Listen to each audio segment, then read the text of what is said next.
오늘 우리 13절부터 21절까지 볼 텐데요, 그 멈추지 않는 삶, 구원의 완성을 향하여 분투하는 삶에서 가장 핵심적인 단어를 오늘 우리에게 제시하고 있습니다. 그것이 무엇인고 하면 바로 거룩입니다. 거룩. 여러분들이 교회 다니면서 거룩이라는 말씀을 참 많이 들어보셨을 거예요. 찬양 중에도 많이 나오고 설교 중에도 많이 언급되고 성경에도 많이 기록되어 있는 이 거룩이란 말, 여러분이 이 거룩이란 말을 잘 이해하고 또 잘 실천해야 신앙생활을 잘 할 수 있는데, 오늘 그 거룩하라, 너희도 거룩에 힘쓰라 하는 그 말씀을 가지고 좀 하나님 말씀을 살펴보고자 합니다. 여러분들이 거룩이라는 말을 들으면 처음에 와닿는 느낌이 어떻습니까? 그 느낌이 좀 어떤지 모르겠습니다. 아마 제가 넘겨짚자면 부담스럽고 또 숨이 좀 막히고 그리고 막연한 두려움이 느껴지는 단어가 거룩이 아닌가 그렇게 생각합니다. 저도 그렇고 여러분도 아마 그럴 텐데, 우리가 성경을 깊이 이해하고 또 하나님이 어떤 분인지, 또 하나님 우리에게 요구하시는 것이 무엇인지를 알면 알수록 이 거룩이라는 것이 막연한 두려운 것 혹은 부담스러운 것이 아니고 성도의 삶에서 꼭 필요하고 우리가 거룩을 통하여서 누릴 수 있는 무언가로 더 이해될 것 같습니다. 오늘 사도 베드로는 우리가 읽었던 이 말씀 중간중간에서 거룩이 무엇인지를 아주 잘 알려주고 있습니다. 우리의 두려움을 빼고 그리고 우리가 거룩을 살 수 있도록 북돋아주는 그런 포인트들이 있거든요. 그것을 우리가 먼저 한번 살펴보기를 원합니다. 먼저 사도 베드로는 14절과 15절에서 거룩이 무엇인지를 우리에게 말해주고 있는데, 한마디로 요약하면 거룩은 곧 따름이다 이렇게 얘기합니다. 따름, 따라가는 것, 그것이 거룩이다 말합니다. 14절을 한번 보십시오. 14절에 보면 너희가 순종하는 자식처럼 전에 알지 못하던 때에 따르던 너희 사욕을 본받지 말고 라고 말씀하십니다. 전에 알지 못한 때, 그때는 언제입니까? 하나님을 몰랐을 때, 예수님을 믿지 않았을 때, 나의 욕심을 우상 숭배하듯이 섬겼을 때, 그때를 말하는 겁니다. 그때 무엇을 따랐다고요? 사욕을 따랐다. 그런데 지금은 너희들이 성도가 되었으니 그것을 따르지 말라라고 말하는 것이 14절의 말씀입니다. 거룩은 나의 욕심을 따라가지 않는 것이다. 우리가 이렇게 이해할 수 있겠죠. 계속해서 15절 보시면 오직 너희를 부르신 거룩한 이처럼 너희도 모든 행실에 거룩한 자가 되라 라고 말합니다. 오직 너희를 부르신 거룩한 이처럼 이라는 말을 바꿔보면 오직 너희를 부르신 하나님을 따라 라고 바꿀 수 있습니다. 앞에 14절에 나왔던 따르지 말고 할 때 따르다 하는 것과 15절에 거룩한 이처럼 이라고 할 때 처럼이라는 이 헬라어 단어가 카타라는 단어로 똑같거든요. 따르다라는 의미의 전치사입니다. 그러므로 요약해보면, 정리해보면 거룩이라는 것은 나의 사욕, 욕심을 따르는 것이 아니고 하나님을 따르는 것이다. 더 구체적으로는 하나님의 말씀을 따르는 것이 곧 거룩이다. 우리가 그렇게 한번 생각해 볼 수 있겠습니다. 여러분이 내가 과연 지금 거룩한가 거룩하지 않은가를 분별할 수 있는 좋은 시금석을 하나 발견하게 된 거죠. 내가 지금 무엇을 따르고 있는가? 트렌드, 다르게 말하면 세상 풍조, 성경은 그렇게 말하거든요. 세상 풍조를 따르고 있는가? 사욕, 곧 욕심을 따르고 있는가? 아니면 하나님 말씀을 따르고 있는가? 성경에서 제시하고 있는 명령을 준행하고 있는가? 그것으로 내가 거룩한가 거룩하지 않은가를 우리가 분별할 수 있습니다. 이것을 조금 더 이해하기 쉽게 말하면 거룩은 외면적으로 드러나는 어떤 행위나 아니면 무엇을 하고 있고 하고 있지 않음보다는 내가 무엇을 따르고 있는가가 중요하다. 이렇게 다시 한번 정리해 볼 수가 있겠습니다. 우리 구주께서 이 땅에 계실 때 이것을 비교하고 대조하면서 거룩과 거룩이 아닌 것, 다르게 말하면 성도에게 있어서 거룩이 아닌 것은 방탕 혹은 욕심을 따라 사는 것이 아니고, 거룩과 거룩이 아닌 것은 바로 외식입니다. 외식. 제가 이것에 대한 구분을 좀 여러분들에게 한 번 더 강조해 드리고 싶어서, 우리가 무엇을 하고 하지 않고가 거룩이 아니고 우리가 하나님을 따르는가가 거룩이다 하는 포인트를 좀 나누고 싶습니다. 우리 구주 이 땅에 계실 때 잘 대조해 주셨는데, 바리새인과 제자의 삶을 통하여 이것을 비교해 주셨거든요. 바리새인은 외형적으로 보면 하나님 말씀을 따라 사는 것 같아요. 하나님 말씀에서 말하는 모든 것들을 지키고, 심지어는 채소의 11조까지 드리면서 살았던 사람들이 바리새인입니다. 그런데 예수님은 바리새인을 보실 때마다 어떻게 말씀하셨는지 여러분 기억나십니까? 너는 정말 하나님을 따르고 있구나, 신실한 하나님의 백성이구나, 오늘 베드로전서의 표현으로 보면 순종의 자식이구나, 이렇게 말씀하지 않으셨고, 독사의 자식들아, 이렇게 말했어요. 무슨 말입니까? 너희는 지금 독사를 따르고 있다, 그렇게 말씀하신 겁니다. 독사는 마귀죠. 사단입니다. 그들이 외모적으로, 외형적으로는 마치 하나님을 따르고 있는 것 같고, 할 수 있는 모든 것을 하면서 종교적인 생활을 열심히 했지만, 실제로 그들이 따르는 것은 하나님이 아니고 마귀였다 하는 것을 분명하게 보여주고 있는 겁니다. 그들은 자신들이 마귀를 따른다고 생각하고 그렇게 하지 않았겠죠. 구습을 쫓아, 욕심을 따라, 사욕을 따라 살면서 하나님을 따라 살지 못했습니다. 그들의 모습은 거룩이 아니다, 우리가 그렇게 기억하면 좋겠습니다. 근데 반대로 예수님의 제자들은 어때요? 예수님의 제자들은 좌충우돌했어요. 우리가 봤을 때 그렇게 탁월한 모습을 많이 보여주지 못했습니다. 그때 당시 아주 중요하게 생각하는 것이 안식일을 지키는 거거든요. 안식일에는 어떤 일도 하면 안 된다, 이것이 아주 중요하고 보편적인 그런 계명 중에 하나였습니다. 하지만 그 제자들은 허기를 이기지 못해서 밀밭 사이로 지나다가 밀을 이렇게 까서 먹게 되는 거죠. 사람들이 손가락질 하는 겁니다. 그리고 모든 사람이 금식하는 주간이 있거든요. 그때 금식을 안 해요. 먹고 마시고 막 그렇게 해요. 사람들이 봤을 때는 전혀 거룩하지 않은 모습입니다. 하지만 예수님은 그들이 거룩하다 평가하시는데 왜 그렇습니까? 좌충우돌하고 넘어지고 사람들이 볼 때는 온전치 않지만 그들의 행보는 모두 다 누구를 따라가고 있는 겁니까? 예수님을 따라가고 있는 겁니다. 그것이 거룩에 있어서 너무너무 중요합니다. 여러분이 거룩해야지 하며 여러분 자신을 분별할 때 내가 정말 말씀을 따라 살고 있는가, 하나님을 따라가고 있는가, 그것을 중요하게 여기되, 그것 너무 중요하게 여겨서 외식하면 안 된다 하는 것 여러분들이 반드시 기억할 수 있기를 바랍니다. 하나님을 따라가는 것, 말씀을 따라가는 것은 외식하는 것과는 전혀 다른 결이다 하는 것 여러분 반드시 기억하고, 따라라는 단어, 그것을 한번 기억하면 좋겠습니다. 사도 베드로는 17절과 18절에 좀 더 구체적으로 우리가 이해하기에 좀 더 클리어하게 거룩이 무엇인지를 분명하게 보여주고 있습니다. 먼저 17절에서 우리가 주목해 보아야 하는 단어는 행위라는 단어입니다. 행위. 혹시 펜을 가지시고 필기하시는 분은 행위에 이렇게 동그라미를 치시면 되겠고요. 18절에서는 행실이라는 단어가 나옵니다. 17절의 행위, 18절의 행실을 비교하며 볼 겁니다.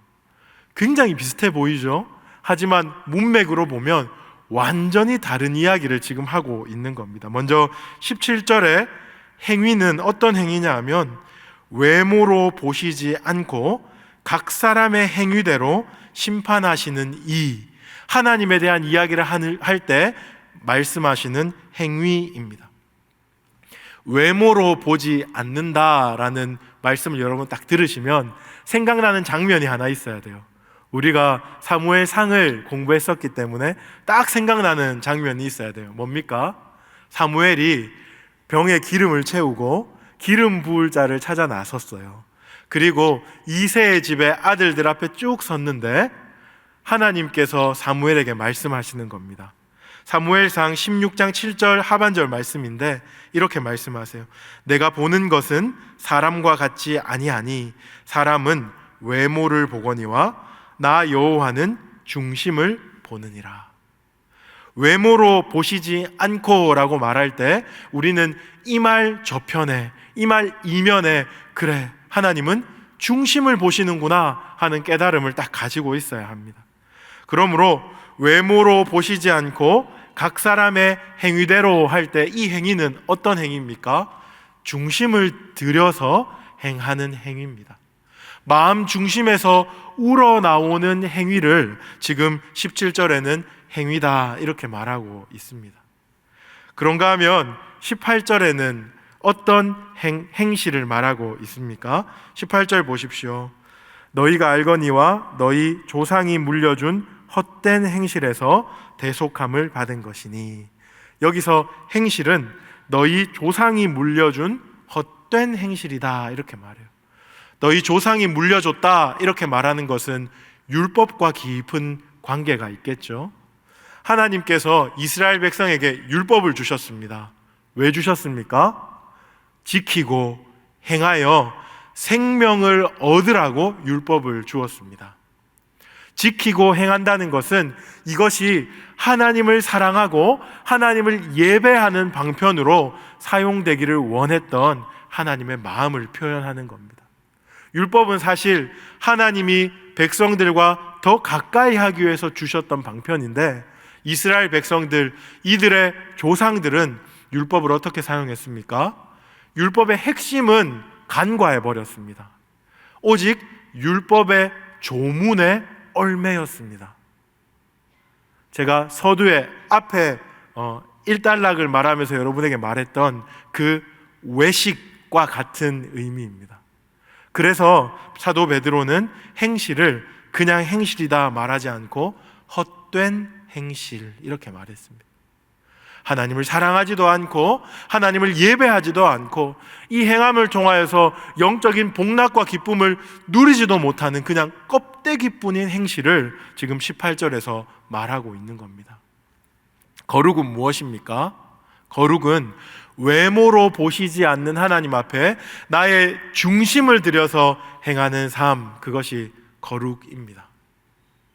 그냥 종교적인 열심이나 아니면 다른 사람의 눈 때문에 행하는 외식이 아니다 하는 것을 우리가 17절과 18절에서 더 분명하게 알 수 있게 되는 거죠. 한마디로 다시 한번 요약해 볼까요?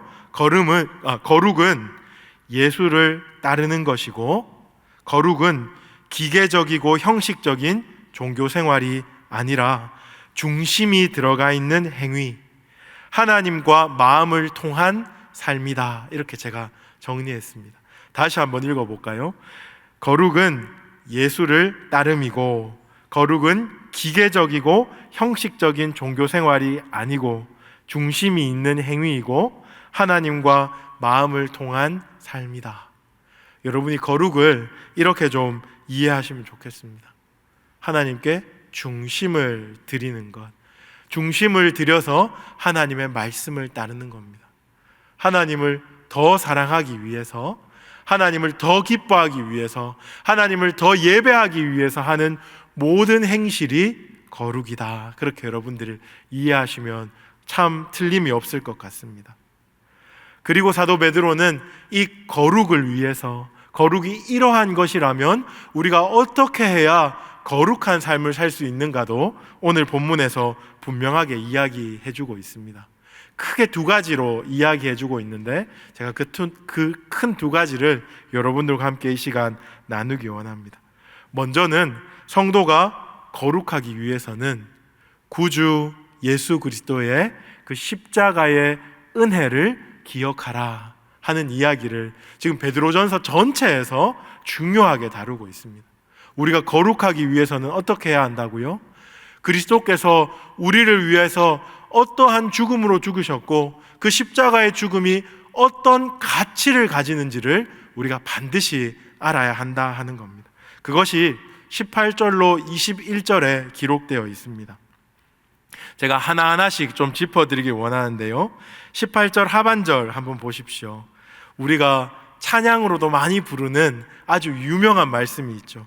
은이나 금같이 없어질 것으로 된 것이 아니다. 그리고 19절에 오직 흠없고 점없는 어린 양 같은 그리스도의 보배로운 피로 된 것이다. 이렇게 우리의 구원을 말하고 있습니다. 금이나 은 같은 걸로 된 것이 아니고 보배로운 예수 그리스도의 피로 된 것이기 때문에 우리의 구원이 가치롭다, 사도 베드로가 우리에게 알려주고 있는 겁니다. 구원이 가치로운 이유가 예수 피 때문이다. 다시 한번 정리해 드리면 그렇습니다. 가치라는 말 대신에 우리가 값어치라는 말을 쓰기도 하죠. 그렇죠? 요즘 세상에는 워낙 공산품들이 잘 나오기 때문에 가성비라는 말을 많이 쓰기도 합니다. 하지만 실제적으로 비싼 건 비싼 값을 하죠. 그렇죠? 여러분들이 옷을 입을 때, 저도 정장을 살 때 정말 조금의 차이지만 비싼 건 비싼 값을 하더라고요. 그렇기 때문에 가장 좋은 것, 가장 가치 있는 것은 가장 비싼 것이다. 그렇게 말해도 사실 큰 틀림이 없습니다. 우리가 이 땅을 살아갈 때 가장 비싸다, 가장 좋은 것이다 이렇게 말할 때 그때 당시에도 그렇고 지금도 그렇고 금과 은이겠죠. 그런데 우리가 받은 구속의 가치는 금과 은의 값어치, 그것을 훨씬 뛰어넘는 것이다. 지금 사도 베드로가 우리에게 말하고 있는, 금이나 은같이 없어질 것, 이렇게 금이나 은을 굉장히 무시하면서 지금 이야기하고 있습니다. 금이나 은이 얼마나 좋은 것이고 소중한 것입니까? 사도 베드로는 왜 이 금과 은을 이렇게 무시하는 어조로 말합니까? 예수 그리스도의 보배로운 피가 금과 은과 비교했을 때 훨씬 더 엄청난 가치를 가지고 있다는 것을 말하기 위함입니다. 여기서 보배로운 피라고 말했는데 이것을 영어로는 most precious 이렇게 얘기하더라고요. most precious, 가장 가치로운 예수의 피로, 이렇게 말하는 겁니다. 우리의 구원이 가치로운 이유, 우리가 구원이 얼마나 가치로운지를 깨달아야 하는 그 핵심에 예수님의 보배피, 아들 독생자의 피가 있다 하는 것을 우리는 반드시 기억해야 하겠습니다. 이렇게 구원이 가장 가치로운 보배 피로 인하여 우리에게 주어졌다 하는 것을 우리가 기억해 보면 왜 우리가 구원을 거저 공짜로 받는지에 대한 것을 우리가 더 잘 알 수가 있습니다. 왜 구원을 거저 받고 공짜로 받습니까? 구원이 공짜, 가치가 없는 것이기 때문이 아니고 우리가 무엇을 지불한다 할지라도 우리의 의와 우리의 공로와 우리의 행위, 어떤 것을 지불한다 할지라도 살 수 없는 너무너무너무 가치로운 예수님의 보배 피로 밖에 지불되어지지 않는 것이기 때문에 우리에게 값을 요구하지 않는 거죠. 우리가 낼 수 없기 때문에, 우리가 지불할 수 없기 때문에 우리가 오직 예수의 피 공로를 의지하라 라고 말씀하시는 겁니다. 그렇기 때문에 구원이 공짜입니다. 우리가 받은 구원이 가치 없고 쓸모없어서 공짜가 아니고 가장 중요하고 가장 핵심되는 것이기 때문에 그렇다 하는 것을 여러분들이 기억할 수 있으면 좋겠습니다. 또 이 말씀 안에 구원이 왜 가치로운가 우리에게 알려주고 있는데 20절 한번 보십시오. 그는 창세 전부터 미리 알림 바 되신이나 이 말세에 너희를 위하여 나타내신 바 되었으니. 누구에 대한 말씀이냐 하면 우리 구주 예수님에 대한 말씀입니다. 그는 창세 전부터 알림 바 되신이다. 그리고 이 말세에 너희를 위하여 나타내신 바 되셨다. 근데 이 일을 누가 작정하신 것입니까? 바로 우리 독생자 예수 그리스도의 아버지 하나님께서 작정하신 것입니다. 우리 구원을 위하여 하나님께서 창세 전에 우리의 구원자 되신 예수님을 우리에게 허락하셨다. 그렇기 때문에 구원은 우발적이거나 우연이거나 즉흥적인 것이 아니고 만세 전부터 우리에게 준비된 선물이다. 그렇게 우리가 이해할 수 있으면 좋겠습니다. 그 가치를 가지고 있는 겁니다. 그리고 가장 필요한 때, 우리에게 가장 필요한 때 하나님께서 예수 그리스도를 나타내 주시고 그 예수 그리스도로 말미암아 우리가 구원을 받을 수 있도록 해주셨습니다. 이 계획적이고 이 가치로운 일, 그것이 구원이다 하는 것을 우리가 기억하면 좋겠습니다. 마지막 세 번째로 이 18절에서 21절까지 본문에서 구원이 왜 이렇게 가치로운가 말씀하실 때 18절 중간에 한 단어 우리가 들여다보기를 원하는데요, 대속이라는 단어가 있습니다. 대속. 이 대속이라는 단어는 다르게도 번역하는데 속량이라고도 번역합니다. 이 속량의 뜻이 무엇입니까? 노예 상태에 있는 사람을 값을 지불하고 자유롭게 한다 하는 겁니다. 이 구원이 왜 이렇게 가치가 있나? 구원의 가치가 왜 이렇게 탁월한가 할 때 우리가 기억해야 하는 것은 이 구원을 통하여서 죄와 사망의 종노릇하던 우리가 자유를 얻었다 하는 겁니다. 우리에게 자유를 주셨으니 가장 복된 것이 구원이다. 우리가 그렇게 믿을 수 있겠죠. 더 이상 죄와 사망의 종노릇하는 삶이 아닙니다. 더 이상 욕심을 따라서 죽을 다름질을 치는 인생이 아니라는 말입니다. 이제 우리가 자유를 얻어서 하나님께 속하여 하나님의 자녀가 되고 후사가 되고 순종하는 자식이 되어서 참된 것, 옳은 것, 영원한 것, 복된 것을 쫓아서 살아갈 수 있도록 만들어 주었기 때문에 이 구원이 가치롭다. 우리가 그렇게 이해할 수 있겠습니다. 이 구원의 가치를 우리가 제대로 알아야 우리가 거룩한 삶을 살아갈 수 있는 거죠. 이렇게 가치로운 구원을 우리 아버지 하나님과 예수 그리스도께서 우리에게 주셨으니 내가 하나님을 따라 살아야겠다라고 결심하는 것이 거룩하게 살리라 하는 결심과 다름이 없습니다. 하나님이 나를 이렇게 사랑하셨으니, 독생자를 내어주시기까지 나를 사랑하셨으니 내가 하나님 편에 속하여 하나님 말씀대로 살아야겠다라고 결심하는 것이 거룩하게 살리라 하는 결심입니다. 가장 가치로운 것, 예수의 보배 피, 그 가치로운 것을 들여서 나에게 공짜로 주신 이 구원이 너무 복되고 영광스러운 것이니 이 구원의 삶을 살아야겠다 하는 그 결단이 바로 거룩하게 살리라 하는 결단입니다. 여러분, 그렇게 사랑 가운데 예수를 따라가는 삶, 그런 삶을 살 수 있기를 바랍니다. 그런데 이 삶은 우리가 아는 것으로 충분하지 않습니다. 우리가 예수님의 아름다움을 계속 날마다 들여다보고 하나님의 그 사랑을 우리가 기억한다고 해서 이 거룩의 삶이 자동적으로 사라지는 것이 아닙니다. 그래서 오늘 사도 베드로는 오늘 이 본문에서 가장 핵심되는 명령을 가장 처음에 딱 심어두었습니다. 13절인데요, 우리 13절을 한 목소리로 다시 한번 읽기를 원합니다. 13절, 1장 13절 시작. 그러므로 너희 마음의 허리를 동이고 근신하여 예수 그리스도께서 나타나실 때에 너희에게 가져다 주실 은혜를 온전히 바랄지어다.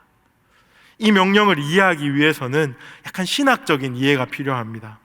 하반절에 예수 그리스도께서 나타나실 때에 너희에게 가져다 주실 은혜를 온전히 바랄지어다 이렇게 말하고 있죠. 이 말은 우리가 그냥 읽을 때는 마지막 때에 예수님이 재림하실 때에 은혜를 주실 것인데 그 완전한 은혜를 바라보고 오늘 분투하여라 하는 명령으로 해석됩니다. 하지만 신학적인 이해를 더하면 이 말씀이 훨씬 더 깊어집니다. 이것은 마지막 때에 주실 그 은혜만을 말하는 것이 아니고 오늘도 하나님께서 우리에게 주시는 은혜가 있는데 그 은혜가 오늘보다 내일 더할 것이고 내일보다 그 다음날 더하실 것이고, 현재보다 미래의 그 은혜가 더할 것이고, 마지막 때에 완성될 은혜를 바라보아라 하는 그런 점증적인 것으로 우리가 이해해봐도 참 좋을 것 같습니다. 오늘보다 내일 하나님의 그 은혜를 더 만끽하기 위해서, 올해보다 내년에 하나님을 더 친밀히 알고 하나님과 더 깊이 교제하고 하나님을 더 확실히 경험하기 위해서 우리가 무엇을 하라라고 사도 베드로가 명령합니까? 마음의 허리를 동이고 근신하라, 그렇게 명령하는 겁니다. 거룩은 바로 그런 겁니다. 거룩은 우리가 하나님의 사랑을 알았어요. 근데 하나님의 사랑을 알았다 하고 끝나는 것이 아니고, 하나님, 내가 하나님 사랑을 더 알고 싶습니다. 우리가 하나님의 은혜를 경험했어요. 그런데 하나님 은혜를 경험했다, 이걸로 끝나는 것이 아니고, 하나님, 내가 하나님 은혜를 내일 더 경험하기를 원합니다. 하나님 그 복의 곳간, 은혜의 곳간, 사랑의 곳간이 있다면 우리가 정말 파편적이고 단편적으로 한 부분만 누리고 사는데 나는 이것으로 만족할 수 없어요. 하나님, 나는 하나님을 더 알기 원합니다. 더 누리기 원합니다. 더 경험하기 원합니다 하면서 마음의 허리를 동이는 거예요. 그리고 근신하는 겁니다. 마음의 허리를 동인다 하는 표현은 달려가려고 딱 준비하고 있는 겁니다. 출애굽의 이미지인데요, 6월절 밤에 출애굽 먹기 전에 끈으로 허리를 동이라 이렇게 말씀하시거든요. 그 이미지처럼 이 땅의 삶이 아니고 하나님을 따라가기 위해서, 하나님 사랑 안으로 들어가기 위해서 마음의 허리를 딱 동이는 거예요. 그리고 근신한다는 것은 깨어있다라는 것. 어떻게 하면 내가 하나님 사랑을 더 많이 경험할까? 어떻게 하면 내가 하나님 은혜를 더 깊이 체험할까 하는 그 핵심을 가지고 딱 깨어있는 그러한 모습을 말하는 겁니다. 그렇게 하면서 우리가 거룩을 위해서 더 힘써야 한다라고 사도 베드로가 우리에게 말해주고 있는 겁니다. 말씀을 마무리하겠습니다. 오늘 우리는 13절부터 21절까지 거룩에 대한 이야기를 좀 나누었어요. 흩어진 교회에게, 성도에게 지금 베드로는 이 땅의 고난을 통과하면서 어떻게 하면 조금 더 구원을 대망하고 하나님의 은혜를 체험하며 살아갈 수 있을지에 대한 이야기를 하면서 핵심적으로 거룩에 대한 이야기를 하고 있는 겁니다. 여러분, 거룩이 무엇입니까? 거룩은 하나님을 더 사랑하는 것, 예수 그리스도를 더 닮아가는 것, 그것이 거룩입니다. 거룩은 무엇입니까? 다른 사람과 나를 비교하면서 다른 사람한테 손가락질 받지 않기 위해서 무언가를 열심히 하는 그런 것이 아니고, 다른 사람이 나를 조금 더 좋게 평가했으면 좋겠어서 외식하는 그런 게 아니고, 마음 중심이 하나님께 딱 통하여서 하나님을 따라가는 삶이 거룩입니다. 이렇게 거룩한 삶을 살아갈 때, 내가 거룩하니 너희도 거룩하라 하는 그 하나님의 명령을 우리가 준행하며 살아갈 때 우리는 이 땅에서 하나님을 더 많이 닮아 있을 겁니다. 그리고 마지막 때에 그 영광스러운 그 은혜를 누릴 때에 더 기쁨으로 그 구원의 잔치에 참여할 수 있게 될 것입니다. 여러분, 아직까지도 거룩하면 부담스럽게 다가옵니까? 네. 그래도 목사님 부담스러워요, 이런 표정인데요. 우리가 이 거룩을 우리에게 아주 친밀한, 아주 친근한 단어로 바꾸고 이 땅을 살아갈 때 거룩에 힘쓰는 저와 여러분들이 되기를 주님의 이름으로 축복합니다.